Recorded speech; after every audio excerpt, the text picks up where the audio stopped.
Hello everyone, welcome to my channel. I am Neha Narang. तो आइए आज का लेक्चर स्टार्ट करते हैं। आज हम सेकंड पेपर सोल्व करेंगे नेट का, जो कि जनवरी 2017 में हुआ था। इसमें आपके 50 क्वेश्चंस हैं जो आज हम सोल्व करेंगे। इससे पहले आपको और भी क्वेश्चन पेपर सोल्व करवाए जा चुके हैं। अगर आप उनको देखना चाहते हैं तो आप मेरे चैनल की प्लेलिस्ट पर जाकर देख सकते हैं। ओल्ड क्वेश्चन पेपर के नाम से आपको प्लेलिस्ट मिल जाएगी। तो आइए आज का पेपर सोल्व करते हैं। किसी छंद को ताल की मात्राओं में लाने के लिए किस शास्त्र की सहायता आवश्यक है? तो आपका ऑप्शन जो राइट है वो है आपका फर्स्ट पिंगल शास्त्र। सेकंड क्वेश्चन देखते हैं। जिस ताल के विभागों में मात्राओं का आयोजन एक समान ना होकर के दो अलग प्रकार से होता है उसे कहते हैं विषम पदी। तो इसमें क्या होता है कि जब एक ताल, हमने कोई भी ताल ले ली, उसके जो विभाग हैं उसके अंदर जो मात्राएं होती हैं वो एक समान ना होकर के अलग अलग हों। कैसे? जैसे धमार ताल है। धमार ताल आपको पता ही है कि इसमें जो विभाग हैं आपके 4 हैं। पहला विभाग 5 मात्रा का, दूसरा 2 मात्रा का, तीसरा 3 मात्रा का, चौथा 4 मात्रा का। तो इसी तरीके से जो इसमें विभाग में आप मात्राएं देख रहे हो बिल्कुल अलग अलग हैं हर विभाग में। अगर हम यही समान पदे की बात करें, सम पदे की बात करें, तो क्या होता है, हर विभाग में जो मात्राएं होती हैं वो आपकी समान होते हैं। जैसे आप क्या नाम है, कहरवा ताल की बात कर लो, जिसमें 4 मात्राओं के 2 विभाग है, तो मात्राएं कितनी हैं? समान है। दादा ताल की बात कर लो, 3 मात्राओं के 2 विभाग हैं, तो दोनों विभागों में मात्राएं जो है आपकी समान है। ठीक है, तो ये आपका क्या कहलाए? जिसमें एक समान नहीं होगी तो आपकी वो विषमपदी कहलाती है।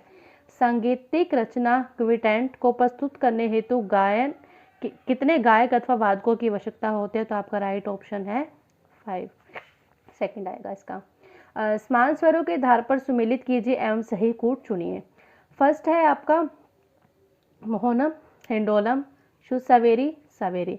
जैसा कि आपको पता है कि कर्नाटक संगीत के रागों के नाम है, तो हमें इसको हिंदुस्तानी रागों के साथ इसका सुमिलित करना है। तो फर्स्ट है आपका मोहनम, इसका राइट ऑप्शन है भोपाली। इसको हम हिंदुस्तानी संगीत में भोपाली के नाम से जानते हैं। सेकंड है आपका हिंडोलम, जैसा कि मालकोस। थर्ड शुद्ध सवेरी की बात करें तो दुर्गा। फोर्थ सवेरी, तो इसको हम जोग्या के नाम से जानते हैं। आप इस टाइप का क्वेश्चन हर नेट के पेपर में लगभग आपको एक आधा जरूर मिलेगा। तो इसका जो राइट ऑप्शन है वो आपका फर्स्ट होगा। निम्नलिखित में से किस विद्वान ने श्रुति दर्पण के माध्यम से श्रुतियों के असमान अंतराल को स्पष्ट किया है? फर्स्ट है आपका वेंकटमुखी, रामामात्य, आचार्य बृहस्पति या फिर भरत। तो आचार्य बृहस्पति आपका राइट आंसर है। सेकंड क्वेश्चन है, निम्नलिखित विद्वानों को उनके रसवाद के अनुसार सुमेलित कीजिए एवं सही कूट चुनिए। फर्स्ट है आपका भट्ट लोलट, सेकंड है आपका भट्ट शंकुक, थर्ड है आपका अभिनव गुप्त, फोर्थ है आपका भट्ट नायक। फर्स्ट का जो आपका आंसर है वो है उत्पत्तिवाद। भट्ट शंकुक का है आपका अनुमितिवाद। थर्ड है आपका अभिनव गुप्त, जिसका राइट आंसर है अभिव्यक्तिवाद। फोर्थ है आपका भट्ट नायक, जिसका राइट आंसर है भुक्तिवाद। तो इसका जो राइट ऑप्शन है वो आपका क्या होगा? सेकंड। लेजर लाइंस का उपयोग होता है क्लेव से अधिक स्वर लिखने हेतु, की सिग्नेचर लिखने हेतु, बार लाइन लिखने हेतु या फिर असेंशियल की सिग्नेचर लिखने हेतु। तो इसका जो राइट ऑप्शन है वो आपका फर्स्ट है। भरत ने कितने व्यभिचारी भावों का उल्लेख किया है? 4, 33, 6 या फिर 36। तो इसका जो राइट आंसर है वो है आपका सेकंड, 33। व्यभिचारी भाव प्राणी के हृदय में स्थायी रूप से रहने वाला भाव, अलौकिक राग और द्वेष की क्रियाओं के कारण जागते हैं, तो उसमें ही व्यभिचारी भाव भी आ जाता है। व्यभिचारी भाव सुंदर चेतना को लेकर प्रकट होते हैं।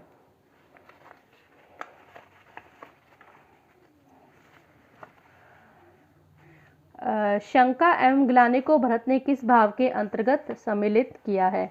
तो ये आपका ऑप्शन राइट है फर्स्ट, संचारी। इसमें क्या होता है कि भरत ने विभाव, अनुभाव तथा व्यभिचारी यानी कि संचारी भावों के संयोग से रस की निष्पत्ति यानी कि उत्पत्ति बताई है।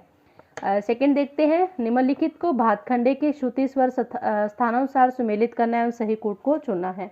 मंदा, रक्तिका, रक्ता, रम्य। तो फर्स्ट का जो राइट आंसर है वो आपका कोमल रे। रतिका का है कोमल गांधार। रक्ता का है कोमल ध। और रम्या कोमल ने। तो इसका जो राइट है आपका फर्स्ट ऑप्शन। कौन सा राग रागांग राग नहीं है? भैरव, तोड़ी, नट या फिर भीमपलासी। तो इसमें जो आपके चारों ही ऑप्शन है जो ये आपके रागांग की श्रेणी में आते हैं। और रागांग वर्गीकरण का जो जनक रहे हैं वो नारायण मोरेश्वर सरे को माना जाता है। तो इसके जो ऑप्शन है चारों ही राइट है। सोमेश्वर, भरत, कलिनाथ एवं हनुमत मतों ने अपने रागनी वर्गीकरण में किन दो रागों को पुरुष राग माना है? तो इसका ऑप्शन फर्स्ट राइट है, शीरी और मेघ। अगर आप राग वर्गीकरण के बारे में डिटेल से पढ़ना चाहते हैं तो इसके बारे में डिटेल से वीडियो अपलोड करी हुई है, तो आप जाकर देख सकते हैं। 13 क्वेश्चन देखिए, भिन्न को चुनिए। कृति, पदम, वर्णम और त्रिवट। जैसे कि आपको पता है कि ये तीनों कृति, पदम, वर्णम जो है आपके कर्नाटक संगीत से संबंध रखते हैं और त्रिवट आपके हिंदुस्तानी संगीत से संबंध रखते हैं। अब भिन्न को चुनना है। बड़े गुलाम अली खां, बरकत अली खां, मुनव्वर अली खां और सादिक अली खां। तो ये फोर्थ आपका भिन्न है। भरत ने अंतरकाकली युक्त मूर्छना को क्या कहा है? साधारण कृता। निम्नलिखित में से मसा वादी संवादी वाले राग को चुनना है। खमाज, बहार, भीमपलासी, बिहाग, मियाँ मल्हार। तो बहार आपका जो राग है वो इसका वादी संवादी मसा है, भीमपलासी का भी, और रही बात मियाँ मल्हार, तो इसका ऑप्शन राइट क्या होगा? फर्स्ट। 17 क्वेश्चन देखते हैं। यदि राग भैरव के शुद्ध गाने को कोमल गाने कर दिया जाए तो यह कौन सा राग बनेगा? तो इसका जो ऑप्शन है फोर्थ, ये भैरवी राग बनेगा। और जैसे कि आपको पता है कि यह भैरवी थाट से उत्पन्न ही राग है। निम्नलिखित को सुमेलित करें तथा सही कोट चुने। संगीत, समयसार, राग विभोध, राग तत्वविभोध, स्वर मेल कलानिधि। ये ग्रंथ किसने लिखे? जैसे कि आप देख रहे हो कि ग्रंथ के क्वेश्चन किसने लिखा इस ग्रंथ को, तो हर जगह हर पेपर में पूछा जा रहा है, तो इसको आप अच्छे से लर्न कर ले। संगीत समयसार जो है पार्श्व देव ने लिखा था। राग विभोध की बात करें तो सोमनाथ ने। राग तत्व विभोध की बात करें तो श्रीनिवास ने। और स्वर मेल कलानिधि रामामात्या ने लिखा था। तो इसका जो ऑप्शन है फर्स्ट राइट है। राग देशकार किस थाट का राग है? तो ये बिलावल थाट से उत्पन्न राग है। संगीत समयसार का 5वां अध्याय कौन सा है? तो मैं आपको सबसे पहले बता दूं कि संगीत समयसार में आपके 9 अध्याय हैं और ये ग्रंथ पार्श्व देव के द्वारा 13वीं शताब्दी में लिखा गया था। इस ग्रंथ का जो संपादन है वो आचार्य बृहस्पति ने इसका हिंदी में अनुवाद 1977 ईस्वी में किया था। और संगीत समयसार का जो 5वां अध्याय है वो आपका प्रबंध अध्याय है। 21 क्वेश्चन। तार के दूसरे तार को किसका तार कहा जाता है? फर्स्ट है आपका बाज का तार, सेकंड है आपका जोड़ी का तार, थर्ड चिकारी का तार या फिर पंचम का तार। तो जोड़ी का तार कहा जाता है। इस तार में आपके 7 तारें होती हैं। जो पहला तार होता है इसको बाज का तार कहा जाता है। अंतिम जो तार होते हैं वो उनको चिकारी कहा जाता है और इस पर झाला बजता है। तार में 12 से लेकर के 30 तरबे होती हैं। 18 से लेकर के 33 तक पर्दे या फिर पर्दे सारिकाएं होती हैं। निम्न में से कौन सा मार्गताल नहीं है? चतुष्पुट, संपयिकेष्टक, उद्घट या फिर सिंह विक्रम। तो आपका फोर्थ राइट आंसर है। मैं आपको बता दूं मार्गताल की जो संख्या है वो 5 मानी गई है। चंचतपुट और चाचपुट, सपेकेष्टक, उद्घट और जो आपकी 5वीं है वो है षटपिता पुत्रक। फिरोज खान का उपनाम क्या है? अदारंग, दिलरंग, सुररंग या फिर चतुरंग। तो अदारंग फिरोज खान का उपनाम है। इनमें से किस वाद्य में पर्दे लगे हैं? तानपुरा, इसराज, सरोद या फिर एकतारा। इसराज में पर्दे लगे हुए हैं। तार और सरंगी के गुणों से युक्त इसराज में 16 से 19 पर्दे और 4 मुख्य तार होते हैं। इसमें म, सा, प से मिले होते हैं। इसमें 14 से 22 तरफ के तार होते हैं। चमड़े की तबली वाला इसका तुम्बा जो होता है वो लकड़ी का होता है। यही काठ का जो तुम्बा छोटा हो जाए तो इसको हम दिलरुबा कहते हैं। अलाउद्दीन संगीत अकादमी कहाँ पर स्थित है? लखनऊ, अमृतसर, भोपाल या फिर कोलकाता। तो इसका जो ऑप्शन राइट है वो है आपका भोपाल। अगर यही हम लखनऊ की बात करें तो यहाँ पे एक भातखंडे संगीत महाविद्यालय है।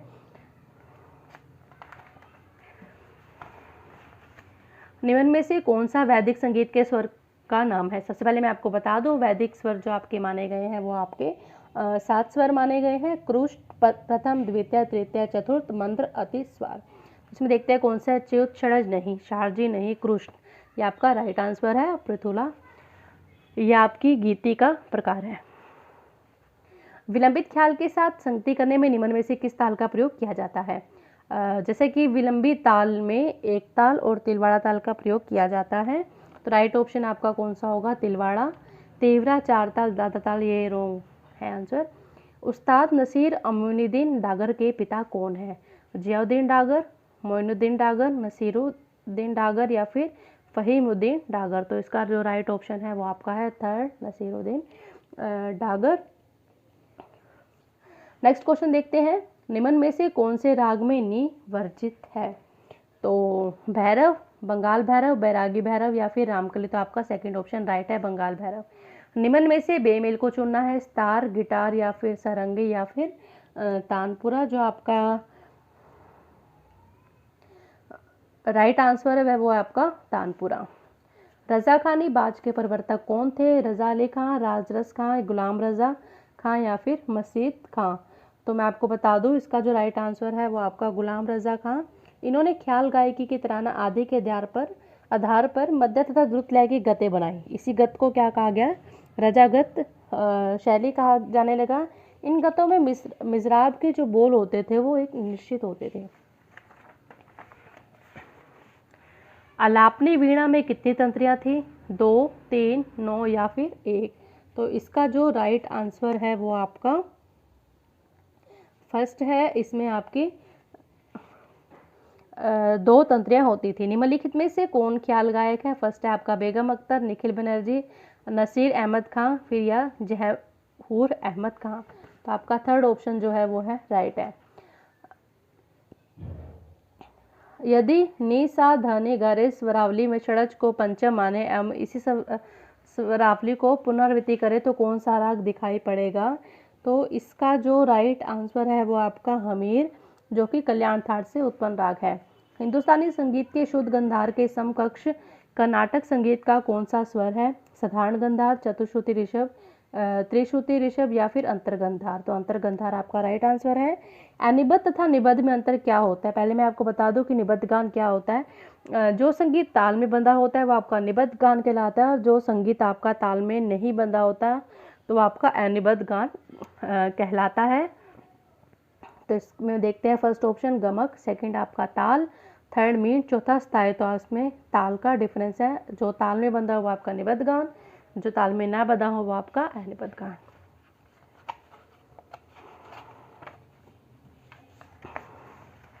संगीत रत्नाकर पर ब्रज भाषा में टीका का नाम है सेतु। इसकी जो रचना है रीवा के महाराज विश्वनाथ सिंह के दरबारी कवि गंगाराम ने की थी। भावभट्ट ने कुल कितने ग्रंथ लिखे हैं? 4, 5, 3 या फिर 9। इन्होंने 3 ग्रंथ लिखे हैं। अनूप संगीत विलास जो कि 17वीं शताब्दी में के अंतिम दशक में लिखा गया। सेकंड था आपका अनूप संगीत रत्नाकर, और तीसरा है आपका अनूप संगीत अंकुश। 39 क्वेश्चन देखते हैं। राग भीमप्लासी में किस स्वर को परिवर्तित करने से राग परदेय बन जाता है? क्वेश्चन पहले भी नेट के पेपर में आ चुका है। तो ये है आपका नी स्वर। परिवादनी किसका प्रकार है? तत्, अवनद, सुशीर या फिर घन।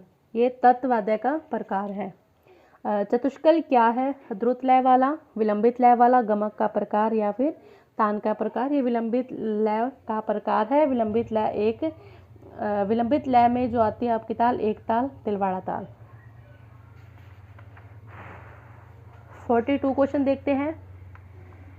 सही को चुनना है। फर्स्ट है आपका मियाँ मल्हार, बहार और बसंत ऋतुकालीन राग हैं। बिल्कुल ठीक है, ये ऋतुकालीन राग ही है। ऋतुकालीन राग निर्धारित ऋतु में कभी भी गाए बजाए जा सकते हैं। बात भी बिल्कुल ठीक है। जो ऋतु के राग होते हैं वो निर्धारित ऋतु में कभी भी किसी भी समय गाए बजाए जा सकते हैं। तो इसका जो ऑप्शन राइट है वो आपका फोर्थ है। क्लोपलता किसकी मूर्छना है? जैसे कि आप देख रहे हो, मूर्छना के जो क्वेश्चंस हैं हर नेट के पेपर में पूछा जाता है। इसमें 1 नंबर का तो जरूर आता ही है, तो इसलिए षडज ग्राम और मध्यम ग्राम की मूर्छनाओं के नाम आप जरूर से जरूर याद करें। तो ये मध्यम ग्राम की मूर्छना है। भिन्न जोड़ी को चुने। तोड़ी, मुल्तानी, दरबारी, अड़ाना, भोपाली, देश का, शुद्ध कल्याण, शुद्ध सारंग, ये दोनों ही कल्याण थाट से उत्पन्न राग है। जात्रा किस राज्य से संबंधित है? ये बंगाल से संबंधित है। निम्नलिखित ग्रंथों को काल क्रमानुसार चुनिए, इसको काल क्रमानुसार लगाना है। संगीत राज, संगीत सुधाकर, अनूप संगीत विलास, ये आपके 3 ग्रंथ है। अगर हम यही बात करें, इसका जो राइट आंसर है संगीत सुधाकर, संगीत राज, अनूप संगीत विलास, थर्ड ऑप्शन इसका राइट है।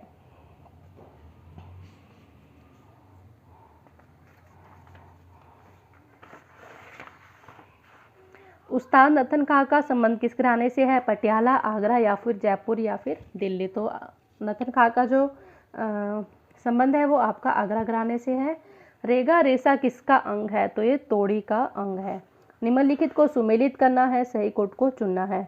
फर्स्ट है आपका अली अकबर खां, किशन महाराज, विलायत खां, वीजी जोग। तो बताना है कि कौन कौन सा इंस्ट्रूमेंट बजाते थे। तो अली अकबर खां की बात करें तो ये सरोद बजाते थे। किशन महाराज तबला वादक थे। विलायत खां सितार वादक थे और वीजी जोग वायलिन। तो इसका जो ऑप्शन राइट है वो है आपका फोर्थ। कौन सा राग खमास थाट नहीं है? तो पीलू जो है आपका खमास थाट नहीं, खमास थाट से उत्पन्न राग नहीं है। पीलू जो है आपका काफी थाट से उत्पन्न एक राग है। Thank you.